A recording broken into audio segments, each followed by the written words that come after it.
kabar semua? Senang sekali saya Rini Ayu Ningtyas dapat menjumpai Anda kembali dalam program kesayangan kita, Dokterku, disiarkan langsung dari studio El Sinta TV dan 95,7 FM Fit Radio Semarang. Dan hari ini kita akan membahas sebuah tema yang jarang-jarang dibahas ya, yaitu mengenai Deep Brain Stimulation (DBS) atau teknologi pacu otak. Bagi Anda yang penasaran, ingin bertanya langsung, silakan di 021 2520 terpenam atau bisa juga kirim pertanyaan Anda ke email kami di dokterkuelsinta@yahoo.co.id. Dan pemirsa, hari ini kita kehadiran kembali dengan Dr. Winurman Gunawan SPBS.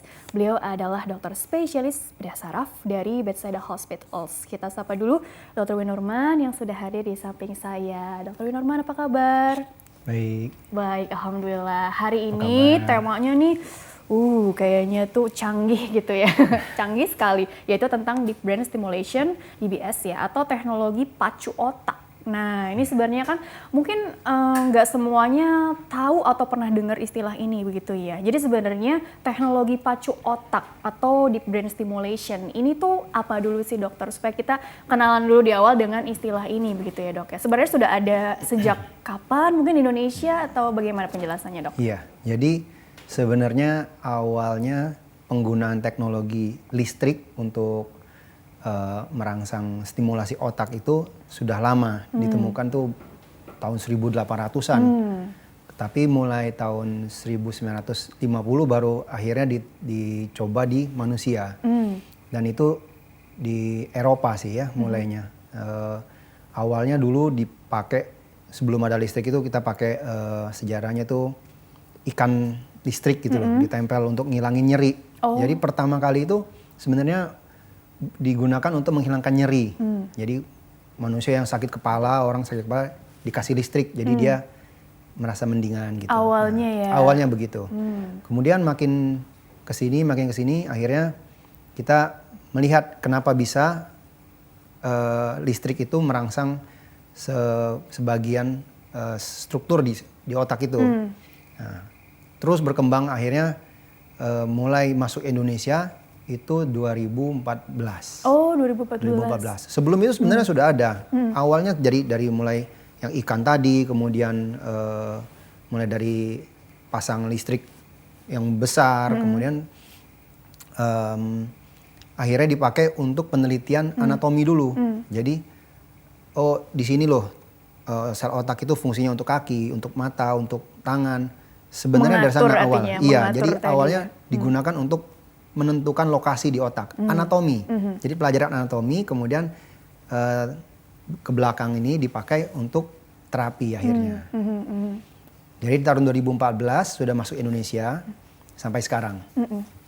Nah itu stimulasi di otak itu sendiri sebenarnya bukan hanya satu macam. Jadi mulai dari di luar kulit, di tengkoraknya sampai ke dalam sekali, ini yang deep. Nah, kenapa ada yang deep, kenapa ada yang di luar gitu? Kenapa nggak di luar aja, kan mengerikan gitu, harus operasi pasang yang deep. Karena ketebalan otak itu mencegah aliran listrik untuk masuk. Jadi kita perlu menanam, istilahnya implan lah ya, implan. Jadi kita pasang kabel itu langsung di satu titik saja di dalam otak sehingga lebih tepat sasaran. Oh, terkesan rumit ya, sophisticated gitu. Tapi pada intinya tadi jadi menanam tadi ya, dok ya. Menanam artinya apa tadi? Untuk memberikan stimulus terhadap apa gitu, terhadap artinya gini, karena ini kan untuk mengatasi penyakit apa sih gitu ya. Karena kan kalau kita baca-baca ini katanya lebih ke Parkinson, tapi nggak juga sih gitu. Artinya kan keluhan-keluhan yang berkaitan di otak sebagai sistem apa ya, mengatur tadi ya untuk bergerak, berjalan, melihat, semuanya itu kan juga kan terkait juga dengan penyakit-penyakit lain gitu ya. Jadi DBS ini untuk treatment penyakit apa sesungguhnya awalnya begitu? Oke. Kalau DBS sendiri memang lebih ditujukan untuk gangguan gerak. Gangguan gerak. Cuma memang dengan kemajuan teknologi penelitian yang makin canggih gitu ya. Mulai tahun 2015 kalau di Eropa, Amerika itu sudah mulai digunakan untuk stimulasi memperbaiki pasien-pasien stroke. Jadi bukan hanya mengatasi gejala, tapi kita memperbaiki Oh, jadi nggak hanya sekedar mengurangi gejala untuk meningkatkan kualitas hidup. Awalnya ya? hanya mengurangi gejala, misalnya orang sakit kepala dulu. Jadi tahun 1950-an itu sudah mulai dipakai di Jepang. Untuk pertama kali di approve itu untuk menghilangkan nyeri kepala. Kemudian mulai untuk Parkinson itu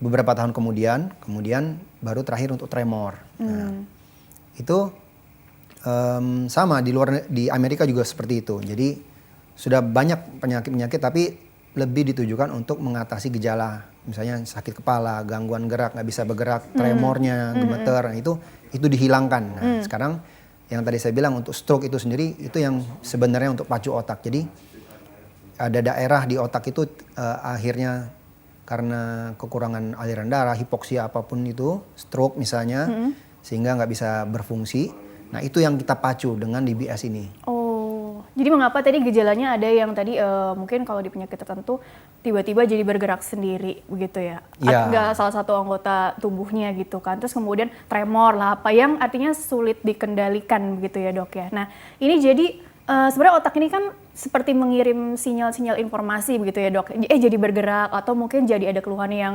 spesifik di orang tersebut. Nah, ketika tadi diberikan stimulus di otaknya ini, jadi berusaha untuk direm atau dikendalikan atau bagaimana sih cara kerjanya supaya tadi intinya mengurangi gejala atau dulu mengurangi nyeri begitu ya prinsipnya dokter? Iya, jadi masing-masing penyakit tadi sebenarnya ada patofisiologi masing-masing. Misalnya kayak Parkinson itu penyebabnya gara-gara kekurangan dopamin yang diproduksi oleh substansi nigra. Nah, itu kalau yang misalnya ada lagi dystonia itu penyebabnya gangguan di basal ganglia, jadi bisa karena stroke, hipoksia, infeksi apapun itulah. Nah, cuman fungsi listrik ini sendiri mau cara kerjanya itu hampir sama, dan mau yang dari luar mau dari dalam itu. Ini listrik dia kita sebutnya. Listrik, ini listrik. Jadi kan banyak cara stimulasi yang kita sebut sekarang yang listrik. Ada yang magnet, kalau pernah dengar ya. Nah, magnet juga ada. Nah, yang listrik ini fungsinya itu untuk mencegah sel saraf itu melakukan kerjanya, fungsinya. Jadi karena ada kekurangan, ada kesalahan apapun, sel di otak itu akan mengeluarkan sinyal untuk perintah, misalnya jadi gemeter atau jadi kaku, karena itu perintah semua. Nah, yang melakukan perintah itu oleh stimulasi listrik ini kita buat tidur, kira-kira tidur gitu. Tidur selamanya ya harapannya? Enggak selamanya. Jadi dia kayak terganggu gitu. Jadi dia tidak bisa melakukan fungsinya lagi, sehingga yang namanya tremor hilang. Karena tremor itu kan perintah, suruh gemeter kayak gitu, kira-kira seperti itu. Nah, dengan adanya listrik tadi dia akan mengganggu. Jadi sel saraf itu sebenarnya dia akan mengeluarkan perintah itu berupa aliran listrik. Aliran listrik. Semua sel saraf kita tuh mengeluarkan aliran listrik. Aliran itu di-stop dengan aliran listrik lain. Itu yang kita stimulasi itu. Yang ditanam tadi itu dia mengeluarkan aliran listrik yang mengganggu aliran listrik si sel. Wah, kompleks ya gitu ya. Berarti itu ditanamnya di lokasi sumber masalahnya di mana sih gitu ya? Betul. Oke, gitu ya. Terus tadi juga dibuat tertidur gitu. Aku pikir, harapannya kan untuk mengurangi gejalanya betul-betul hilang gitu. Tapi sebenarnya lebih ke bagaimana sih dok? Karena kan ini ketahanannya juga berapa lama gitu kan. Artinya seberapa efektif sih si DBS atau teknologi pacu otak ini gitu ya. Apakah akan menjamin benar-benar tremornya itu jadi ya udah gitu kan, tertidur yang cukup panjang, atau jadi bagaimana tuh supaya kita juga dapat gambaran maksudnya tertidur di sini tuh juga seperti apa ya begitu. Jadi kalau ngomong ketahanan alat, alatnya sendiri itu kan karena diimplan. Jadi sebelum bisa diterapkan di manusia dia sudah melalui penelitian lama. Memang barangnya itu yang sangat hipoalergenik. Nah, satu, kemudian di dalam itu ada kawat yang juga sangat sedikit bisa berkarat. Nah, jadi ketahanannya bisa dibilang terakhir 20 tahun ini belum pernah ada laporan berkarat gitu. Kemudian tadi saya bilang tertidur, tapi bukan sampai tidak berfungsi lagi. Itu karena sel itu bisa adaptasi. Jadi pada titik tertentu sel itu akan adaptasi dengan listrik yang kita beri, sehingga nanti akhirnya dia akan mengeluarkan perintah dengan tegangan yang lebih tinggi. Nah, timbullah gejala lagi. Gejala lagi timbul. Gejala sama seperti sebelum dipasang stimulasi tadi. Nah, terus jadi bagaimana? Caranya ya kita atur frekuensi alat tadi kita lebih tinggi. Jadi diatur frekuensinya. Iya, jadi lebih tinggi. Jadi tujuannya cuman saingan-saingan sama si sel tadi aja, gitu. Kapan sebenarnya kita pakai stimulasi, kapan kita pakai obat? Nah, secara umum hampir semua tindakan operasi itu diterapkan, diberikan kepada pasien bila terapi-terapi secara obat-obatan itu sudah tidak mempan. Jadi dicoba dulu obat-obatan. Iya, pasti kita coba. Ya. Misalnya kayak tremor, kita kasih obat dulu. Kalau dengan obat dan dosis maksimal tetap tidak bisa mengontrol tremornya, ya pilihan berikutnya adalah dengan operasi.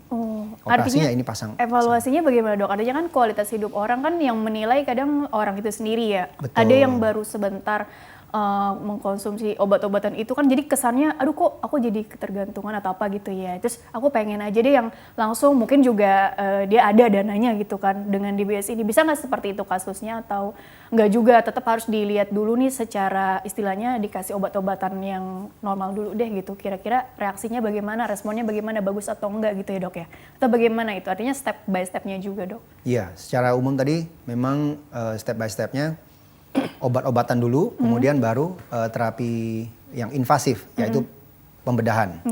Tapi memang tidak dipungkirin bahwa ada orang-orang yang dengan profesi tertentu, dia tidak tahan dengan obat-obatan, dan dia memilih untuk langsung operasi. Nah, untuk pasien-pasien tertentu seperti itu, paling yang dilakukan adalah kita nilai peluang keberhasilannya. Kalau memang lebih banyak tidak berhasilnya, ya kita jelaskan sebenarnya daripada dia harus menjalankan tindakan operasi kemudian semacam gagal. Untung ruginya itu bagaimana? Iya, betul. Oke dokter, kita jeda dulu sebentar deh, habis itu nanti lanjutkan kembali di segmen selanjutnya. Untuk lebih detailnya lagi akan ada video yang bisa Dr. Winnorman jelaskan lebih detail ya. Baiklah pemirsa, jangan kemana-mana, tetaplah bersama kami akan kembali sesaat lagi.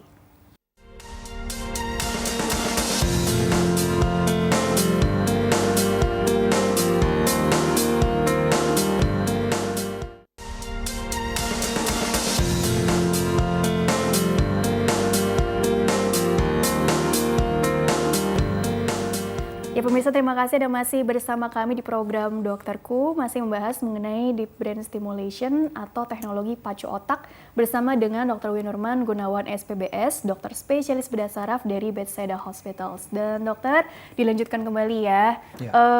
Mau bahas materi dulu atau video dulu nih dok? Ya kita video dulu aja kali ya. Coba videonya ditampilkan dulu ya. Nah, pendengar Fit Radio Semarang nggak bisa lihat gambarnya dok. Jadi ini ada gambar atau video tentang apa sih dokter ini? Iya, ini kalau di video ini saya kasih lihat beberapa gejala penyakit yang bisa diterapi dengan pengobatan Deep Brain Stimulation. Nah, ini ada yang sekarang dilihat adalah dystonia namanya. Jadi dystonia. Jadi pasien itu tidak bisa mengendalikan otot-ototnya sendiri, jadi bergerak sendiri, misalnya bahunya, tangannya. Jadi dia tidak bisa mengendalikan. Selama dia bangun, dia akan terus bergerak. Ini capek misalnya ya. Rata-rata pasien muda ya dok ya? Dan dari berbagai ras gitu. Betul, kalau dystonia memang lebih sering pada pasien muda. Tapi ada juga kalau misalnya pasien Parkinson itu bisa juga kena dystonia dia dengan dosis obat yang tremor tinggi. Nih. Tremor. Sekarang kita masuk gambar tremor. Tremor ini sangat mengganggu ya, orang nggak bisa tanda tangan, nggak bisa minum. Kita lihat ya mau pasang di sini ada pasang anting nggak bisa.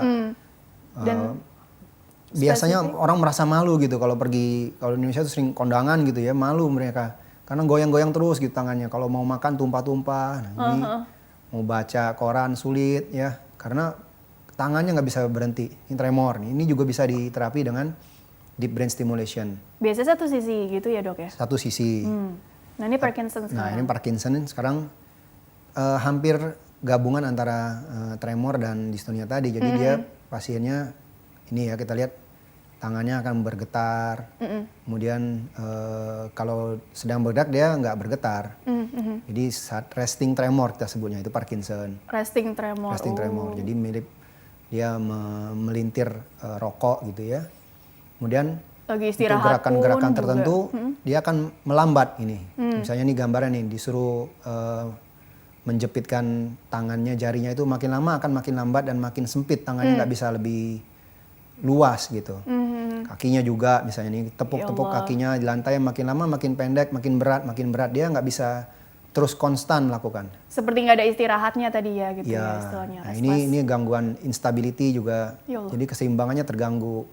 Nah, kalau karena gangguan keseimbangan jalannya akan melambat dia seperti robot gini, takut dianya jalan karena dia merasa hampir jatuh terus. Mau belok rasanya sulit sekali balance gitu. Nih jalannya pelan sekali kita lihat ya. Pasti mungkin pernah lihat pasien-pasien kayak gini. Tapi ini sebenarnya keluhan-keluhan distonia, tremor atau apapun yang tadi ada di video bukan hilang timbul ya dok. Artinya progresif atau bagaimana sehingga kan sangat mengganggu kualitas hidup si pasien. Walaupun mungkin usianya sangat muda apalagi gitu kan. Jadi memikirkan tadi langsung DBS aja kali ya gitu. Kira-kira bagaimana tuh dok? Iya memang penyakit-penyakit seperti ini sangat mengganggu kualitas hidup ya. Jadi khusus Parkinson itu agak berbeda. Jadi tadi kalau saya bilang kita harus coba dengan obat dulu, baru terapi bedah bila pengobatan gagal. Tapi khusus Parkinson enggak. Parkinson itu selama dia masih bisa efektif dengan obat-obatan, itu menjadi peluang yang baik buat dia menjalani operasi. Sehingga dengan operasi dia akan bisa ngurangin dosis obat, bisa terhindar dari distonia gitu. Itu khusus Parkinson. Tapi yang lain enggak. Kalau misalnya kayak distonia sendiri atau tremor, itu memang kita coba obat dulu, kalau tidak mempan baru dengan terapi bedah pasang DBS ini.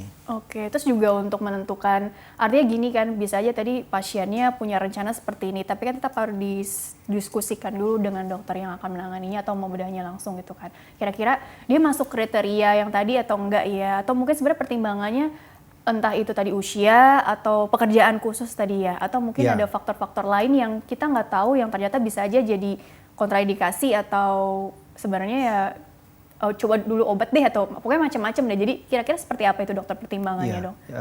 Biasanya kalau pasien yang pernah datang itu memang mereka akan coba obat, tapi memang untuk yang profesional misalnya dia gitaris ya, atau misalnya dia penyanyi. Itu public figure gitu. Jadi mereka tidak akan lama lah untuk coba obat, langsung pengen yang cespleng gitu istilahnya. Nah itu memang kita nilai lagi, ada penilaian dulu. Kita kerjasama dengan spesialis saraf, kita nilai apakah layak atau tidak. Gitu. Nanti kita putuskan di situ setelah penilaian. Jadi pasien memang harus dinilai dulu, tidak bisa langsung datang terus maksa. Biasanya tetap dengan obat lah. Memang beberapa pasien itu yang public figure lah biasanya itu pengennya yang cepat karena dia akan sering ketemu dengan orang lain.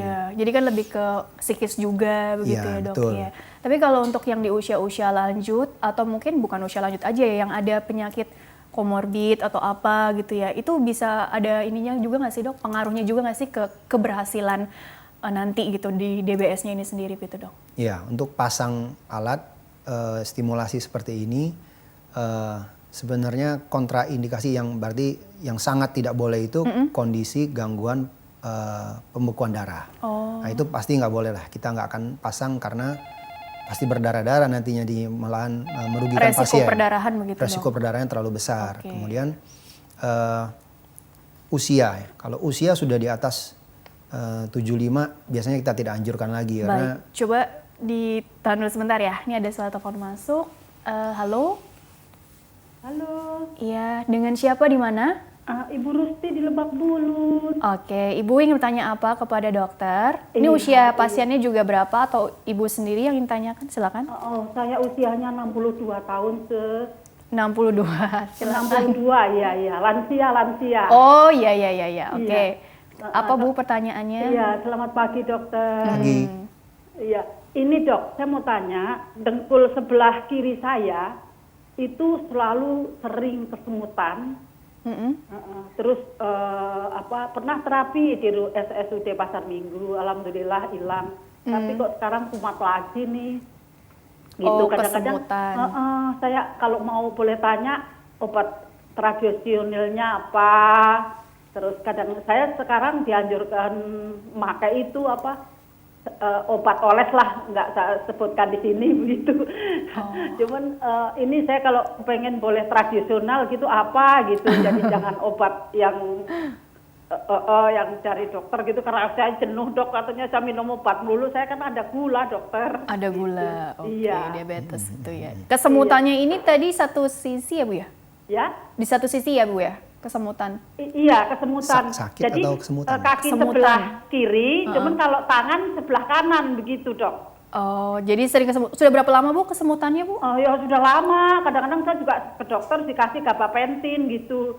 Cuman saya ya itu, saya kalau minum obat tuh kayaknya les-lesan begitu. Oh, Jadi gitu. saya pengennya kalau bisa Kesemutan. yang obat tradisional ya. Gitu, Nyeri ya, dok. Bu? Iya. Nyeri kakinya, Bu? Iya nyeri gitu dok, sebelah kiri gitu. Tapi kalau tremor atau gemeter gitu enggak ya Bu ya? Gemeter sih enggak, saya kayak kesemutan gitu. Nyeri, kesemutan udah lama gitu ya. Awalnya sih suka bunyi cekluk gitu dengkul ini dok gitu. Oh ya. Kalau jalan iya, terus lama-lama kemarin terapi alhamdulillah mendingan gitu. Kok ini sekarang ya itu kesemutan gitu. Apa? Kalau jalan sakit lama-lama sakit ya Bu? Ya? Kalau jalan yang lama sakit ya? Iya Oh, dok. iya. Bener ya. Rasanya jadi kayak capek sekali. Saya memang ada gula dok begitu jadinya. Oke. Tadi usianya berapa Bu? Mohon maaf. 62 tahun 62 ya, minta ya. saran dari dokter dah gitu misalkan.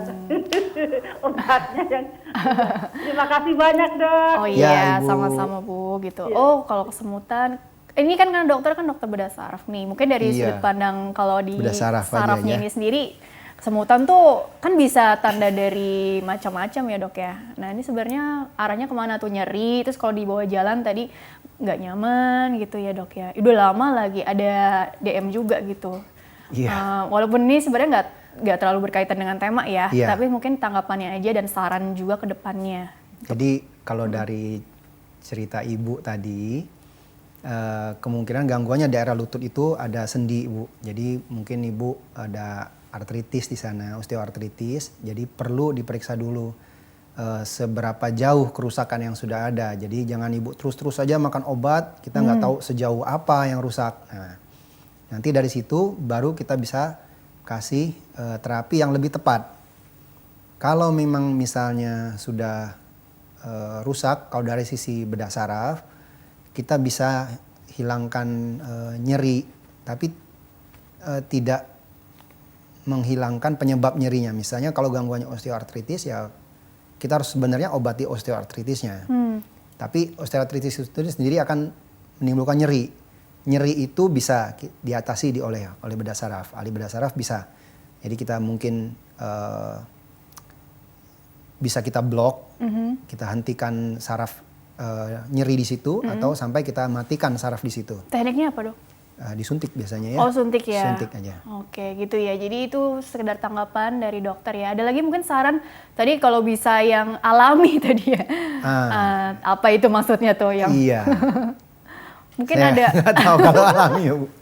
Oke mungkin tadi sarannya ya konsul ke dokter yang apa ya, kalau osteoartritis ke Osteoartritis, dokter ortopedi kayaknya, gitu ya, dokter ortopedi lebih tepat. tulangnya. Iya. Tapi mungkin kalau untuk mengatasi nyerinya tadi bisa tuh di bedah sarafnya dengan tadi Iya. disuntik tadi Diblok, ya. iya, betul, Di Bu. blok gitu ya. Di blok pusat nyerinya gitu atau bagaimana dok? Saraf yang mempersarafi lututnya. Oh begitu ya. Jadi ini memang butuh periksa ke dokter, jangan yang cuma apa ya baca-baca mungkin coba Iya, ini coba itu obat gitu pasti ya. akan obat terus itu. Nggak oke. berhenti-berhenti, obat terus. Di tengah pandemi ini nggak usah takut lagi lah ya untuk ke dokter, yang penting mungkin konsul online dulu juga bisa. Ini kan juga konsul online juga Iya, ya. Terus betul, tapi betul. kayaknya sih udah waktunya nih untuk periksakan ke dokter, paling nggak tadi dokter tulang atau mungkin nanti bedah sarafnya begitu ya. Ya, boleh bedah saraf. Kurang lebih seperti itu ya. Baik dokter, dilanjutkan kembali. Jadi kan tadi kan kontraindikasi ya, bisa dibilang tadi penyakit yang Usia mungkin 75 itu terus kita tadi tidak juga anjurkan. tidak dianjurkan. Kemudian juga, tapi usia termuda yang sejauh ini ya, Iya. bisa dilakukan DBS ini usia berapa? Yang dok? pernah dilaporin itu di Australia 17 tahun. Oh 17. 17 tahun. Berarti remaja dong? Remaja pernah. Jadi, tapi di Indonesia rata-rata di Indonesia itu sudah dari tahun 2014 mulai itu sampai sekarang sudah 63 kasus yang dipasang alat seperti ini. 63 kasus ya? 63 kasus itu yang dipasang alat, tapi tindakan pembedahan untuk struktur dalam di otak itu bukan cuma dengan pasang stimulasi. Ya, kita juga bisa ablasi namanya, jadi kayak dibakar. Bedanya adalah yang dibakar itu permanen. Sedangkan teknologi pasang stimulasi ini sifatnya bisa dicabut. Jadi kalau kita tidak puas dengan hasilnya, kita boleh minta cabut gitu. Nah itu, dan dia tidak merusak. Terus untuk kedepannya ada telepon lagi. Oh iya, jadi yang ablasi itu yang permanen ya. Tapi kalau yang ini bisa ini bisa dimodifikasi ke depan juga. Jadi unik ya. Baik, coba disapa dulu ya. Oke. Halo, dengan siapa di mana? Dengan Ibu Desi di Pelumpang. Oh iya, usia berapa Bu? Ingin bertanya apa? Langsung saja kalau begitu Bu Desi. 51. Pertanyaannya apa Bu? 51. Ini tangan saya kalau lagi kita lagi mau kerja keburu-buru, megang piring suka goyang-goyang gitu. Usianya berapa Bu? 51. Oke, jadi tadi terus kadang-kadang saya juga gemeter tadi ya. Kesemutan tangan sama kaki. Kadang-kadang ke bibir juga. Tapi hilang gitu, nanti itu gitu datang lagi. Kesemutannya hilang timbul, tapi kalau yang tadi gemeter pada saat mau megang barang terus ya nggak jadi. Ya keburu-buru gitu, kita keburu-buru megang piring bisa goyang-goyang gitu. Itu udah ada kali 3 tahun ya. Udah 3 tahunan ini. Tapi saya udah ke dokter bedah saraf. Dites sama dia suruh jinjit, suruh berdiri gimana katanya bagus. Cuma dikasih obat vitamin saraf aja. Vitamin saraf. Perbaikan nggak Bu? Oh nggak ada ya, biasa aja gitu. Akhirnya saya kan jadi ke dokter begini-gini terus. Akhirnya saya katanya orang ke psikiater. Karena kan jadi kepikiran sakit apa ini gitu. Oke. Tapi saya sekarang udah 2 tahun nggak berobat lagi. Alhamdulillah yang kesemutan di tangan di kaki agak-agak berkurang. Oh, tremornya juga hilang? Tremor enggak tuh dok. Tapi kalau saya lagi kerja, umpamanya lagi keburu-buru, megang piring bisa goyang-goyang gitu. Piring aja Bu atau benda lain? Piring ya benda lain, umpamanya gelas gitu. Ini tangan kanan ya? Apa kiri tadi? Ya kan karena saya sering bekerja tangan kanan. Yang aktif ya, yang kanan ya? Cuma solusinya saya harus gimana lagi gitu dok. Oke. Saya udah minum vitamin saraf juga sih. Oke. Dokter ada yang ditanyakan dulu nggak? Enggak, udah. Mungkin bisa langsung tanggapannya ya untuk kasus yang seperti ini seperti apa tanggapannya? Iya, solusinya apa gitu? Solusinya? Iya Ibu. Ke dokter bedah saraf atau ke dokter saraf aja atau gimana gitu? Ke dokter saraf aja atau dokter bedah saraf? Nah itu dia suka ditanyakan juga tuh oleh orang-orang ya. Oke, baik Ibu, terima kasih. Bagaimana dokter, langsung saja tanggapannya untuk Bu Desi? Iya, oke Bu Desi, terima kasih. Jadi tremor itu kita obati bila mulai mengganggu kualitas hidup. Banyak macam tremor sebenarnya. Jadi ada namanya kinetic tremor. Jadi begitu dia mau bergerak baru tremor. Bisa. Ada juga yang karena kelelahan ternyata misalnya. Ada jenis-jenisnya lagi tuh. Ada jenisnya lagi dan yang memang kita sarankan untuk teknologi ini itu yang essential tremor. Artinya kita nggak tahu penyebabnya apa sebenarnya. Jadi untuk ibu sendiri kalau bagusnya memang diperiksa lagi, bisa ke dokter saraf atau dokter bedah saraf untuk diperiksa lebih jauh. Kalau memang mengganggu, ya memang harus pakai obat dulu dicoba. Kira-kira seperti itu. Tadi konsumsi vitamin untuk vitamin saraf ya. Gitu? Iya, vitamin. Sifatnya berarti bukan mengobati dong. Kalau vitamin lebih ke apa dok di sini? Jadi kayak vitamin B12 itu yang paling banyak diteliti di bagian saraf. Itu memang dikatakan memperbaiki banyak memperbaiki struktur saraf, tapi konsumsi jangka panjang. Jadi minimal 3 bulan setiap hari makan itu baru ada efek. Oh gitu, minimal 3 bulan. Jadi cukup panjang. Tapi vitamin B itu kan memang dia larut dalam air. Jadi dengan dosis tertentu bila tubuh merasa kelebihan dia akan dibuang.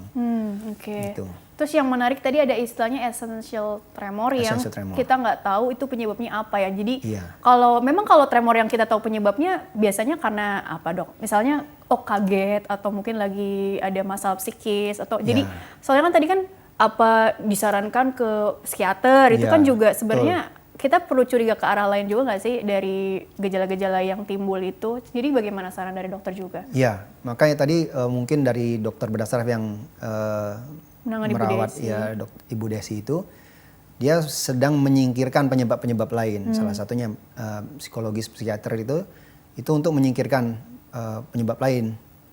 Kalau ada penyebab lain berarti dia bukan esensial, pasti. Nah itu penyebab lain yang bisa misalnya tumor.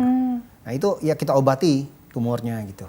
Oke, jadi harus atau dicari gangguan tahu lah. tiroid, ya tiroidnya kita obatin. Jadi apa penyebab utamanya, akarnya ini apa dulu gitu ya. Iya. Kalau nggak ada baru curiga yang tadi essential tremor, apa nih gitu ya. Iya. Oke, baiklah dokter, kita karena tadi sudah banyak penelpon masuk, sekarang waktunya penanya via email ya, tanggapan baik. dulu ya. Baik, jadi bagi pemirsa yang ingin bertanya via email, silakan kirim saja pertanyaan ke email kami di drkuelsinta@yahoo.co.id. Format lengkapnya di bawah ini, nama, usia Anda atau usia pasien yang ditanyakan ya, serta pertanyaannya. Jangan lupa juga asal kotanya juga ya.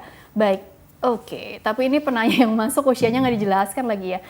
Anna, nama saya Anna dok, saya punya pertanyaan. Apa sejauh ini yang kena Parkinson hanya orang yang tua-tua aja? Apa pernah yang muda juga kena Parkinson? Lalu apa Parkinson bisa dideteksi secara dini dok, dan apa Parkinson bisa disembuhkan, berapa persen kemungkinan sembuhnya dokter? Makasih. Oke, bisa disembuhkan atau enggak? Ada yang bilang ini ya dikurangi aja keluhannya, gejalanya. Deteksi dini maksudnya juga dengan apa sih? Kalau penyakit kanker kita ada screening rutin gitu, ada deteksi dengan mungkin pemeriksaan khusus. Nah untuk Parkinson nih lebih ke ya tadi genetik atau ada apa juga sih dok yang bisa dijelaskan di sini dok? Jadi bisa disembuhkan atau tidak itu ya benar tadi. Ini penyakit karena kita belum tahu penyebab pastinya. Kita cuma tahu yang bikin semua gejala timbul ini karena kekurangan dopamin. Itu aja. Dopamin ini gitu. Dopamin itu diproduksi oleh STN. STN itu kenapa dia berkurang itu kita nggak tahu. Nah jadi karena kita nggak tahu, penyakitnya akan terus aja memburuk. Jadi semua obat, semua tindakan bedah yang ada saat ini masih bersifat mengurangi gejala dan meningkatkan kualitas hidupnya. Jadi begitu orang yang ya. Betul. Karena Parkinson itu orang akan mirip patung gitu lama-lama, dia nggak bisa bergerak, mukanya nggak bisa senyum. Mungkin kadang dia nggak bisa bicara lagi, suaranya akan hilang karena pita suaranya berhenti bergerak, terus dia sulit menelan ludah sehingga akan drooling gitu. Nah itu kan kualitas hidupnya hancur. Nah itu yang diterapi sehingga dia bisa bergerak lagi, bisa bicara lagi, bisa nyanyi lagi. Nah itu salah satunya itu. Jadi kalau bisa disembuhkan atau tidak, sayangnya belum bisa. Tapi kita bisa tawarkan untuk meningkatkan kualitas hidup dengan obat-obatan atau tindakan bedah. Quality of life-nya ini gitu Quality ya. of life.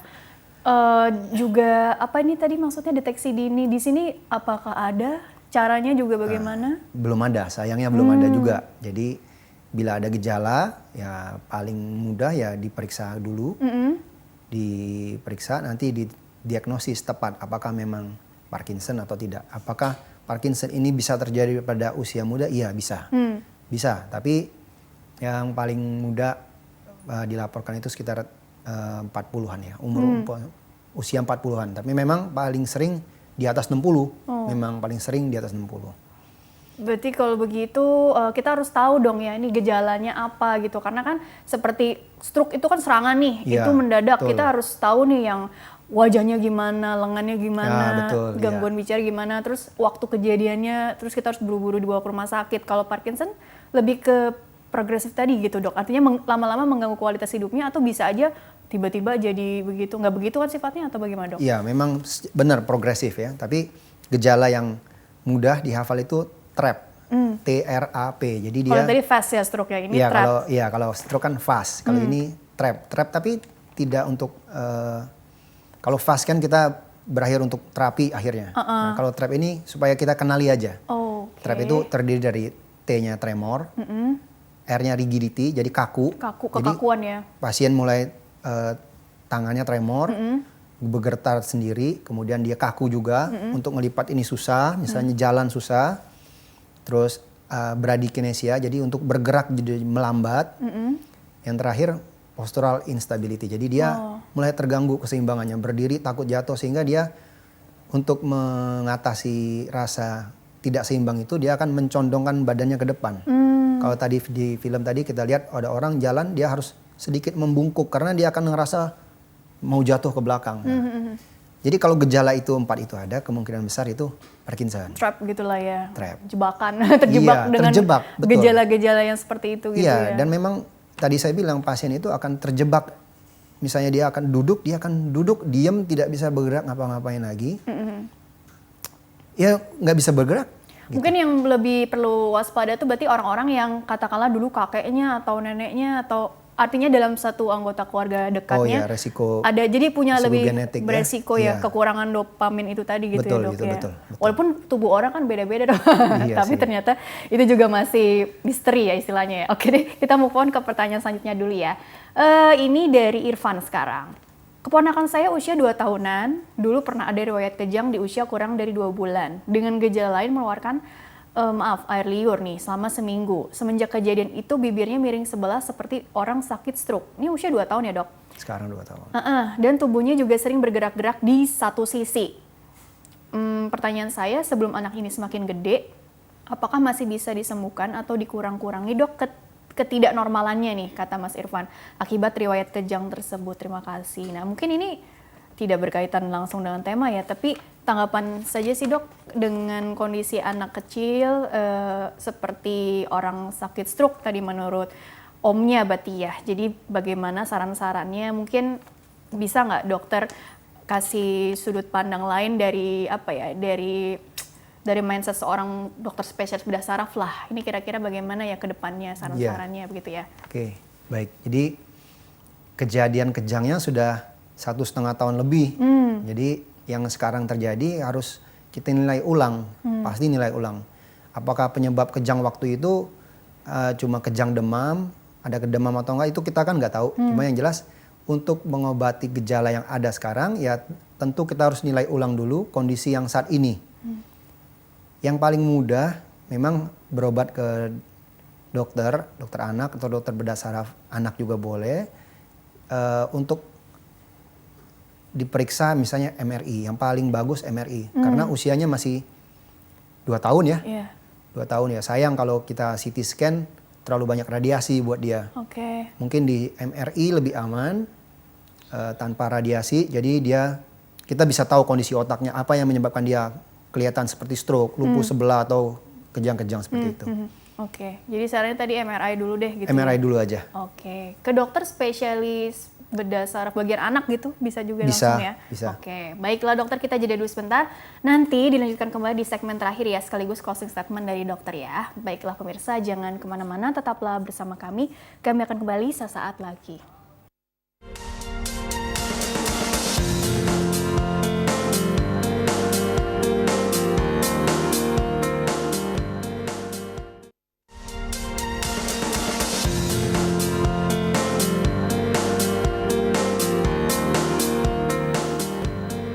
Ya pemirsa, terima kasih Anda masih bersama kami di program Dokterku, masih membahas mengenai deep brain stimulation atau teknologi pacu otak bersama dengan Dr. Winurman Gunawan SPBS, dokter spesialis bedah saraf dari Bethesda Hospitals. Dan Dr. Winurman dilanjutkan kembali ya.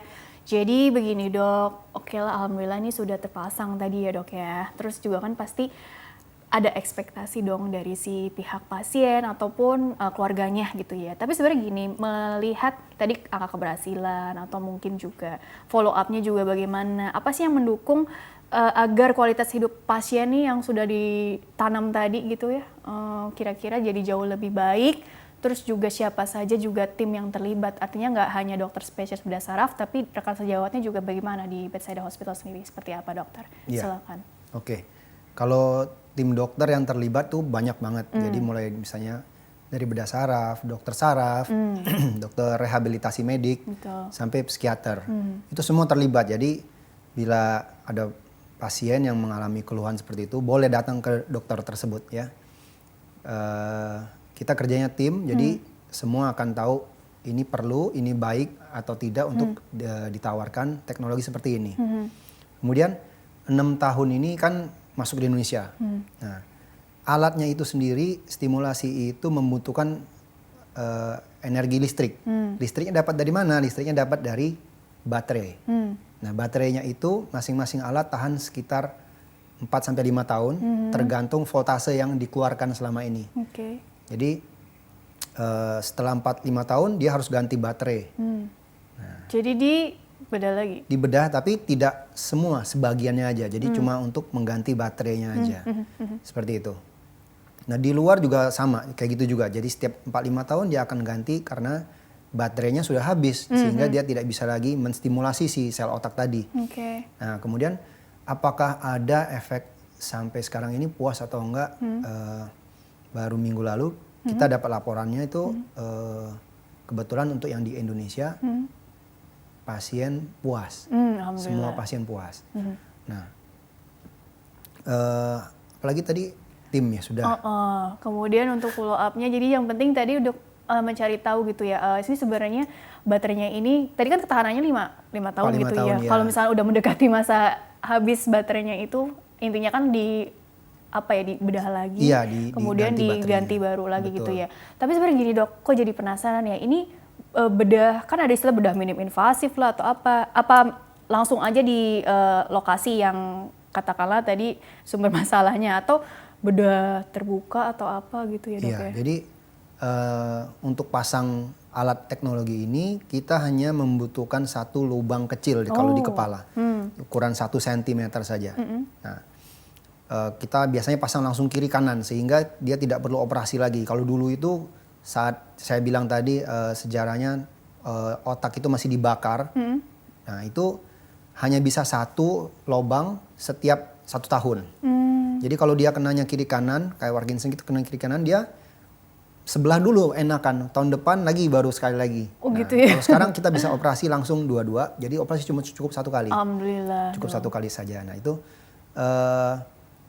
lubangnya cuma 1 cm, kemudian dipasang selangnya itu, kabelnya itu di belakang telinga, melalui belakang telinga, terus semua di bawah kulit, tidak ada. Di bawah kulit ya? Iya, tidak ada yang terlihat, tidak ada yang terekspos. Nah, jadi baterainya sendiri biasa kita pasang di dada, biasanya sebelah kanan untuk tanda supaya tidak rancu dengan pacu jantung. Gitu. Tapi nggak teraba gitu ya dok ya, secara kosmetik? Itu bisa disesuaikan lokasinya nanti. Gitu. Untuk yang tindakan itu sendiri berarti apa tuh? Anestesinya bagaimana? Anestesinya setengah-setengah. Jadi pada saat kita pasang listriknya itu pasiennya bangun. Jadi kalau pernah lihat itu pasiennya dioperasi sambil bangun. Ada yang sambil main gitar, ada yang sambil main trompet. Nah itu seperti itu. Jadi dipasang saat bangun, kemudian pas pasang baterainya itu baru ditidurin. Itu baru gitu tidur ya. Itu sekedar informasi aja ya dok. Informasi aja. Supaya kita jadi makin pinter kan nih, ketemu dokter Winurman langsung wah kayak informasinya hari ini deh. Alhamdulillah. Dokter, karena waktunya juga terbatas, jadi ya sebenarnya begini dokter, kesimpulannya deh kalau begitu ya, singkat saja mengenai tema hari ini. Karena kan ini temanya nih terkesan sophisticated gitu ya dok ya. Tapi pada prinsipnya mungkin kesimpulannya singkat saja supaya kita jadi makin paham apa sih DBS ini sendiri gitu. Silakan dokter. Closing statementnya ada 2 sebenarnya. Satu, jadi teknologi stimulasi otak itu sudah ada di Indonesia saat ini. Jadi itu bisa menjadi salah satu pilihan terapi buat pasien-pasien yang sudah tidak lagi bisa diatasi dengan obat-obatan. Yang kedua, ini penyakit lebih karena gangguan dopamin. Nah, dopamin itu adalah hormon bahagia di otak kita. Jadi sarannya adalah kita harus hidup lebih bahagia aja. Iya, lebih banyak bersyukur, lebih banyak happy gitu ya, karena supaya balance gitu tadi hormonnya gitu ya dok ya. Baiklah, dokter terima kasih telah berbagi ilmunya di sini. Mudah-mudahan membawa banyak manfaat ya untuk orang banyak. Sukses selalu untuk dokter ya. Baiklah pemirsa, terima kasih juga Anda telah mengikuti program ini. Saya Rini Ayuning Tias beserta seluruh tim tugas mohon undur diri dari hadapan Anda. Sekian dan sampai jumpa.